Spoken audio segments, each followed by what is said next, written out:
What's up, guys, and welcome back to the Common Sense Podcast, where common minds come together because common sense ain't common, y'all. Welcome back, everyone. Now we have a special episode for you guys today. We're entering into the sports realm this episode. History lesson for you guys. We previously, about how many years ago? Like 2 years ago? 2 years ago. 2 years ago. Back in the day. Back in my day, we had a sports debate channel, including our boy Josh. Shout out to our boy Josh. We're going back to those roots today. So kick back, grab you a snack, and get ready for today's episode. Make sure you subscribe too. I'm tired of all these views and y'all ain't subscribed. Subscribe to the thing, man. Go ahead, hit that intro though.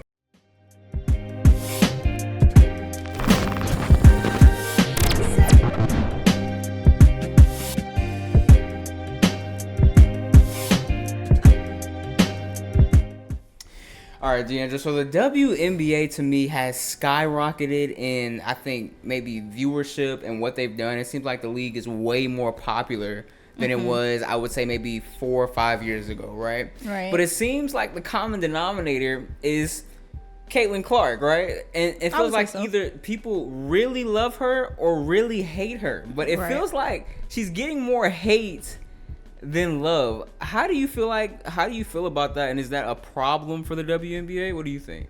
It absolutely is a problem for the WNBA because it's almost as if you're biting the hand that's feeding you, per se. Not saying that Caitlyn, not to say that she's the sole reason, because there's a lot of talent in the WNBA. Correct. But she is a huge reason why the WNBA are getting the eyes that they are getting as of right now. And I think the hate that she gets is unfair, especially the narrative that she's getting, everything that she's getting, like the endorsements and the attention because she's white or because she has pretty privilege and all that nonsense. I think that's completely false. I think specifically when it comes to the WNBA, like you said, there was a surge and basically viewership and the attention that it's getting.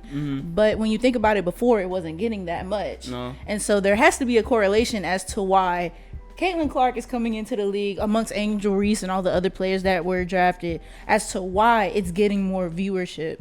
And so before, the main concern was the entertainment factor is low.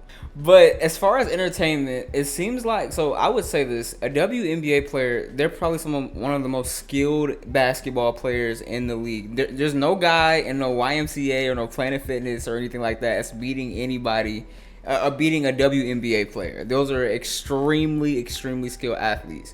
But I hate to say this and I hate to come off so nonchalant, but they're so skilled, it's boring. If that makes sense. Like if I was to break it down, once you think of like 70s basketball, right?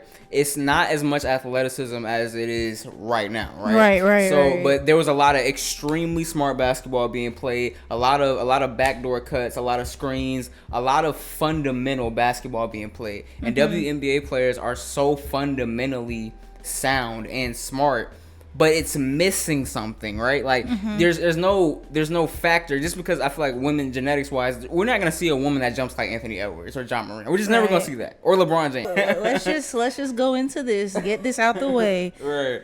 We're not saying that they're not as good. Yeah, we're saying they're skilled. Talented, but when you look at I know in today's day and age, it's hard for some people to kind of accept this. Right. But men and women are just genetically built different. Right. It's just we don't have, I believe it's the lung capacity, our wingspan, and things of that nature. Even our height. The average height of a man is taller than the average height of a woman. Right. It's just we're just built different, and that's okay. And it's sometimes when we're watching NBA basketball, it's just freaks in the NBA, right? Just guys who are like seven. Like we have Wemby, who's like 7'5" and can dribble and shoot and all the other things. We don't have that in the WNBA. And so Caitlyn Clark is the entertainment factor. It always reminds you of Steph Curry. Like, a lot of people give Sabrina Ionescu that thing right there because, I mean, she's such a great shooter, right? But what Caitlyn was doing was pulling from, like, half court over and over and really hitting those shots. And it was exciting to watch. And I feel like that's what they've been lacking. So the fact that they're hating on that, is kind of weird to me because it's like, well, she's drawing all of those views because she's fun to watch. Not to say that all WNBA players are not fun to watch, but if you just look at the views and look at the viewership, I mean, why watch a WNBA game? Honestly, I've seen some G League games that have been more entertaining because of just how not, it has nothing to do with skill, nothing to do with skill, but just the entertainment factor of seeing different types of players. When I feel like in the WNBA, there's really one archetype of player. Yeah. Either you're a really tall girl or you're a girl who's skilled and can dribble the ball. Like, to me, those are the two archetypes there. Like, we want to see somebody go in and boom on somebody. Right. It's almost as if the WNBA is ignoring their customers. And it doesn't matter whether it's basketball, whether you own your own business and you're an entrepreneur. That's just something that does not work. Like, you have to pay attention to what your customers want. And whether it be fans or NBA legends, every single one of them has said the entertainment factor is low. You think if we just lower the rim so y'all could dunk like we dunk? No. I mean, because listen, y'all are doing the step backs, the pull backs. Y'all doing everything we're doing, but I don't see a lot of people going up with two hands and, back. Oh, it's coming. Opportunity is a... So you don't think if we just drop it to 9, 10 Nah, and a half? I guarantee Layla, she's into dance, but my next child will be drop step dunking, I promise. Not your average fans, people that don't watch WNBA basketball, what can we do to get those fans to tune in? And I was like, why can't we lower the goal to at least 9.5 feet? I mean, my thought on it is, I've been playing basketball on a 10-foot hoop my whole life. So to move it to 9.5, it's gonna take a long time to get used to that. And then also, like, we're only playing basketball to dunk? Like, I'm not sure. No, you playing to... Like, you just wanna see me dunk on somebody? Like, I don't know. The skill level is off the charts in women's basketball. NBA legends are telling you this. Like, these are people who have been through it all, won championships, everything. When you hear suggestions from those figures and you're kind of just like, nah, it's like you don't really... I tell you, it's the pride. And the pride's really kicked in when Caitlyn Clark, to me, got all her endorsements and all those other things because she was the first really WNBA player that everyone in the world, I feel like, really embraced. She was really one of the first WNBA players to get that shine. I feel like a lot of them desperately yearned for, right? Mm-hmm. Although it should have been given to, in a sense... I feel like they should always get more respect than they're giving because I feel like they're not really watched a lot. They don't get the respect all the time. But it feels a bit of bitterness that the fact that she was the one to do it and her style is so different than all of her predecessors. Going back to people bringing up the fact that she's getting all of her accolades or she's getting all of these endorsements and attention because she's white. Jamel Hill. Crazy. Black people, listen to me for a second. White people can be just as talented as you in certain areas and they can get rewards for it, and it doesn't mean that they're white.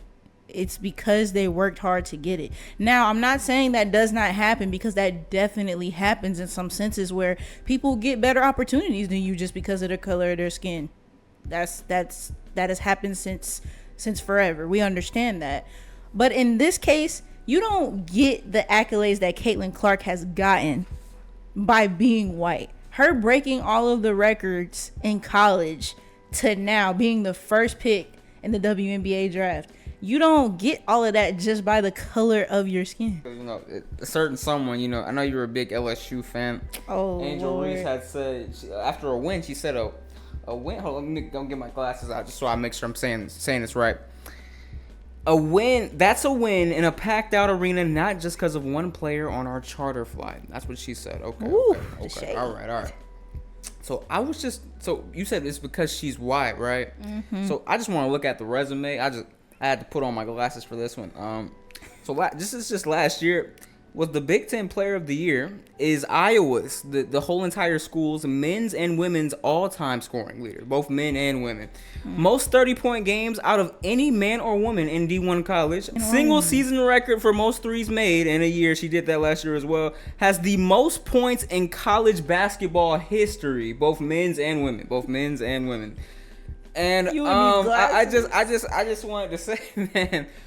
For all the people saying she's getting this because she's she's Caucasian, and Angel Reese. First of all, don't get me wrong. Angel Reese is a very talented player. She's a walking double all this time. But I hate to keep it as frank. She's never been as good as Caitlyn Clark her entire career. I will say, I'm just go ahead and say it. She hasn't been as good, and everyone's gonna get mad about this. But if you look at it, just the trajectory of what Caitlyn's doing, they're immeasurable. I mean, if you even look at those teams, the LSU team was supposed to beat Iowa this year. Yeah, they were more stacked. We were. They got South Carolina got a championship last year. Yeah, and. That wasn't the case. I mean, you act like Caitlyn's running around with all these 5 stars. I mean, she was the only 5-star. Caitlyn Clark was the reason why her team was where they was. And they were in the championship. Right. If you take Caitlyn Clark off of that team, they're nothing. Not to say if you take Angel Reese off, it wouldn't be a drop for LSU too. But if you take Caitlyn off of that team, they might not even make it to the dance. Like they might make it to the tournament. Period. Because like you know, LSU has some pieces. They like did. You know what I'm saying? Flau'jae is a really good basketball player. Yeah. When you just look at the disparity on the teams, it's like Caitlyn Clark, Iowa had no business being where they was. And she did it in a fashion which we haven't seen before. Forget just college basketball. I just like women in general. I feel like it hyped up because of the women talent, but she was the leader of that to me. Mm-hmm. You were watching because you was like, man, what is Caitlyn Clark gonna do today? And speaking of impact, I put my glasses back on for this one. So, DeAndre, I told you I was researching heavy for this. We're going back in the day, back in our takeover times. I had to get my piece of paper. I had to print it out. I was looking at just the views in general, right? Because everyone's saying, some people were saying the WNBA has already been skyrocketing in views before this happened. So it's not just because Caitlyn Clark. I was like, oh, okay, all right, let me look. So I was looking at the WNBA championship last year, right? 728,000 people. That is great for them. That was 33% higher than their previous one in 2022. And so then I was just searching around. I was like, what are the highest viewed WNBA games, right? I was just let me see what's going on. I was just looking, and it was a common denominator because it's 4 games that were brought up, right? Mm-hmm. Only one of them didn't include Caitlyn Clark. That is that not telling? That's very telling. And I just told you the WNBA championship, the best players had 728,000 people watching. May 14th of this year, Caitlyn Clark's, I believe that was her first game. 2.1 million viewers watched that game. Her third game versus the Liberty, 1.71 million people watched that game.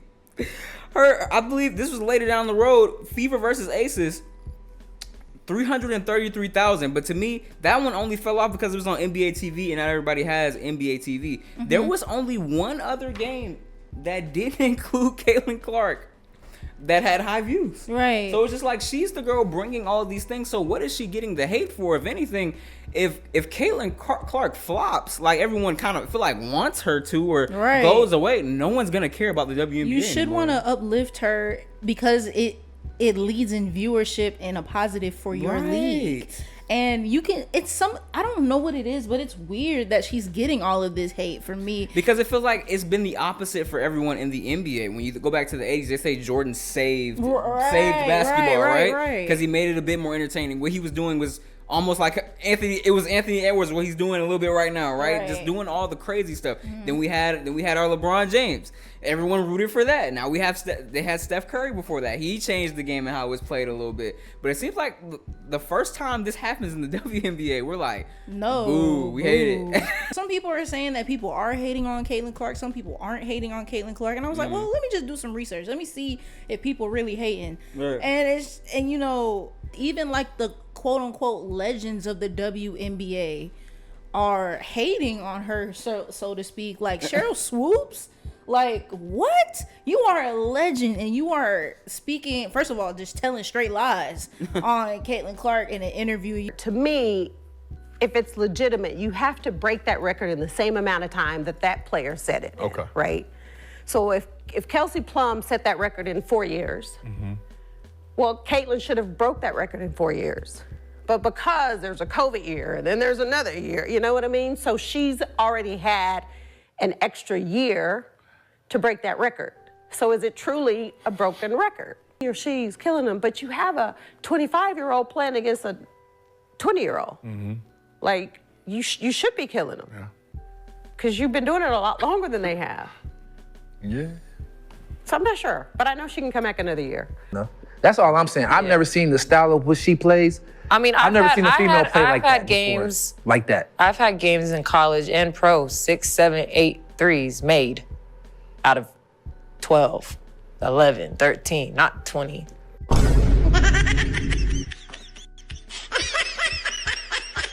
For big names and legends in the game to be having this type of hostility toward a newcomer is just like it's not a regular thing that you see a lot until now, and it's crazy because it's in the WNBA. We're supposed to be uplifting women, right? We're supposed to be girls. We're supposed to be a girl's girl. We're supposed to be supporting all women, right? When does that ever happen though? Like, It doesn't. When does that ever happen? I'm being sarcastic. It's almost envy at this point because a lot of people was like, Angel Reese should have gotten some of the same things because you know, her and Angel Reese and Caitlyn Clark are gonna be compared kind of like Trae Young and Luka are compared. They're gonna always be back and forth. They're gonna be always chained together. Not for the same reasons that Luka and Trae are, but for the rivalry that happened. Honestly, if you want to compare this, it's almost like Magic and Bird, maybe. But it's just that comparison. They played each other. They obviously don't like each other, and they have different types of skill set and different ways of playing. You think they don't like each other? I think it's just a competitive nature. It could. I think the media more so paints it as they don't like each other because they compare them so much. That could but be I true. don't think they don't like each other. I think they're very. I don't think any player should like any other player when they go to the court, though. Right, That's just right. me, though. Like, But I'm talking about it in that sense, not personally. Oh, okay, I don't okay, think okay, I don't okay. think it's as personal as people is making it. But you've seen players when they've gone on the court with each other, and it's a little bit of static. It's a little bit of static. We saw the fingers. I think KD and Russ are friends off the court, Yeah. but I think it's when they against each other, it's not friendly at all. Right. So I think it's the same way with them. Caitlyn Clark's fan base, or most of the fan base, it feels like are older Caucasian people. Yeah. And then you have Angel Reese, who has more of the black crowd. Right. And they're saying and they're having this clash, and it almost makes it seem racial when it's really not. It's really not. And the pretty privilege argument, I don't know where the heck that came from. Because if that was the truth, then you would say Angel Reese would get more than Caitlyn Clark does. To me, she not even like that.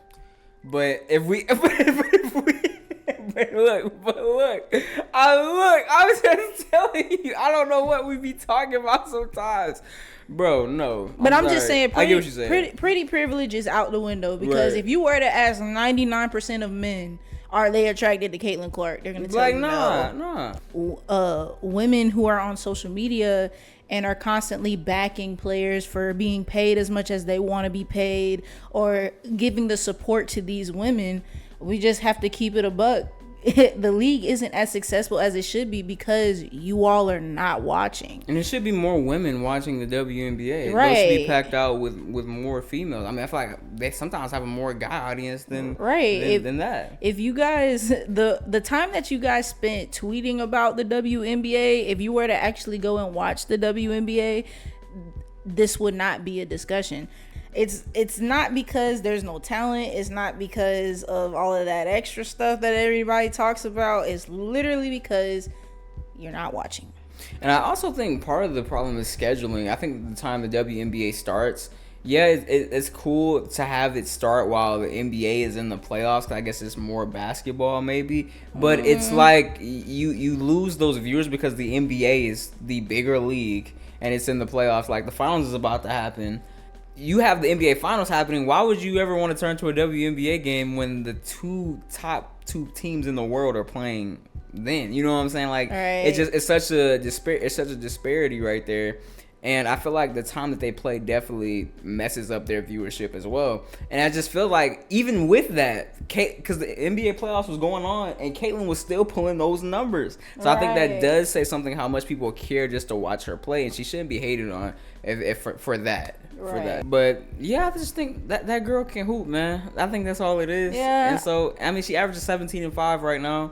And for all the Angel Reese fans, she's averaging more blocks than Angel Reese right now as well. So, I mean, look, there's Look, all I'm gonna say is, look, you shouldn't hate on her because she's shown ability to bring the game more viewers. To me, she makes the game so much more entertaining, and I think she'll be fun to watch going down the road. I think she's struggling now with her current team because I mean they have #1 pick for a reason, right? And so of course they're not gonna start off hot. Of course, I mean they just got their first win a week ago, so I think. I don't know where the hate is coming from, but it has to stop for the league. So you know what I'm saying, guys? Tell us down in the comment section. Where do you get those glasses? What do you think? They look nice on you. I don't know, man. I just be finding them around places, but I can't see. When guys, tell us down below what's your guys' view on the Caitlyn Clark situation. Are you a fan of Caitlyn Clark? Do you think Caitlyn Clark gets too much praise? Do you think she's overhated? Do you think that she's hated enough? Do you agree with the speculation of her? Let us know down below. And make sure y'all subscribe, man. I'm not playing with y'all. That is the end of today's video, you guys. We hope you enjoyed it. Like the video, subscribe, as he said, comment down below, and we will see you in the next video. Bye.